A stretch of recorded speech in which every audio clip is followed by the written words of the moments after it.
Let me read to you a passage from the 11th chapter of St. Matthew's Gospel, verses 16 to 19.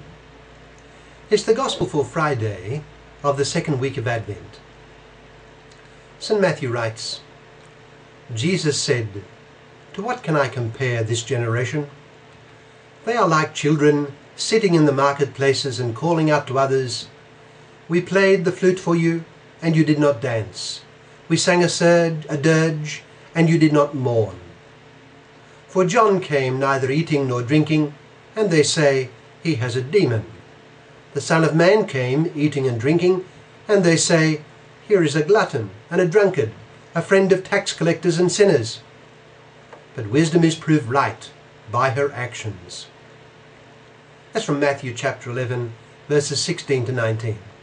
What does it suggest to us?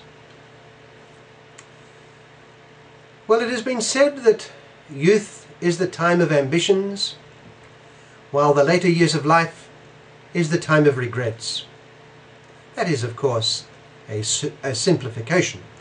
But there is no doubt that as the years go on, the challenge is to keep alive the vision splendid, while recognizing the many opportunities that have been lost. A person looks back and by hindsight can see this or that golden opportunity that was lost. If only I had taken notice of what my friend, my mentor, my parent had said to me.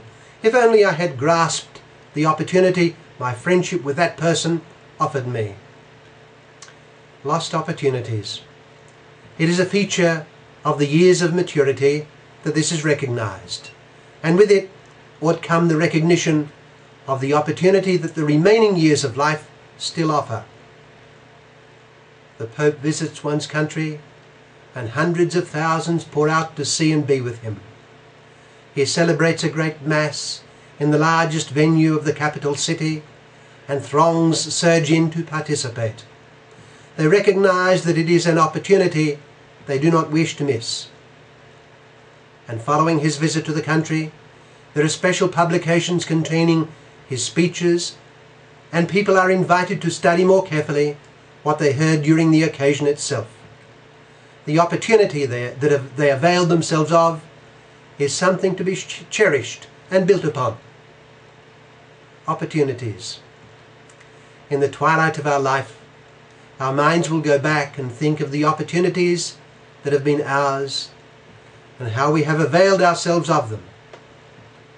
Now, the greatest opportunity that mankind has had is the coming among us of God himself. God has visited his people.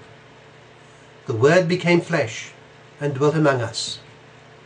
As St. John writes in the prologue of his Gospel, we saw his glory, the glory of the only begotten Son, full of grace and truth.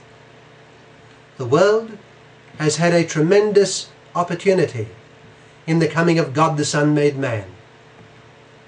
But let us notice what we might call the character of his coming.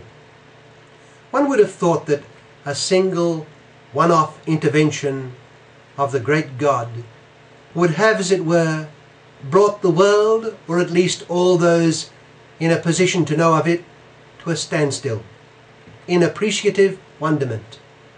But no, the case is very different. In fact, through the ages, God has offered opportunity upon opportunity to his wayward and sinful children. He tried this and tried that, calling Abraham, revealing himself to Isaac and Jacob, then to Moses and the prophets. God was now tender, now severe. In our Gospel today, our Lord speaks of God endeavouring in different ways to bring his people to him, but all to little avail. Jesus said, as we heard, "To what shall I compare this generation? They are like children sitting in the marketplaces and calling out to others, 'We played the flute for you, and you did not dance. We sang a dirge, and you did not mourn.' For John came neither eating nor drinking, and they say, 'He has a demon.' The Son of Man came eating and drinking, and they say, 'Here is a glutton and a drunkard, a friend of tax collectors and sinners.' But wisdom is proved right by her actions."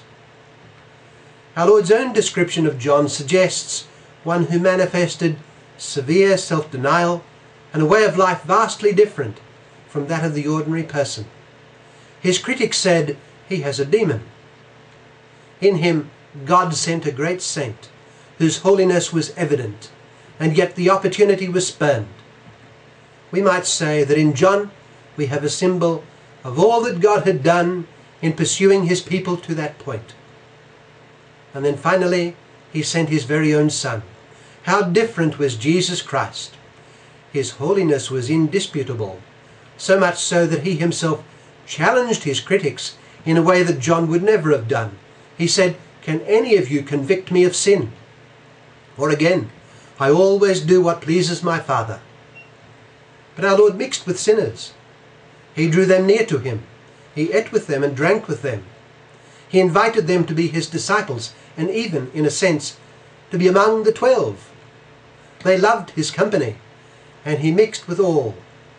He was accused of being a glutton and a drunkard, a friend of tax collectors and sinners, he tells us. Matthew, the tax collector, was a member of the 12, no less. In our Lord's person and ministry, we have revealed at its noblest level the solicitude of God, who pursues wayward man till he finds him. He is the good shepherd who goes after the stray, leaving the 99 till the stray is reclaimed. As St. Paul writes, nothing can separate us from the love of Christ except our decision to separate ourselves from him. Let us take hold of this opportunity then. God will do anything to save us, and however riddled with sin we may be, God is the beauty of our life. St. Augustine, converted from sin, made of his conversion a magnificent opportunity. "Late have I loved thee," he could only exclaim, "O beauty, so ancient and so new, late have I loved thee." Let us, sinners though we be, place ourselves in the company of Jesus and gaze upon him. He is already gazing upon us with a loving smile. He is the beauty of our hearts. Let us not lose this opportunity. Jesus Christ and his friendship is the abiding opportunity of every day. Let us not pass it by. So then, now I begin.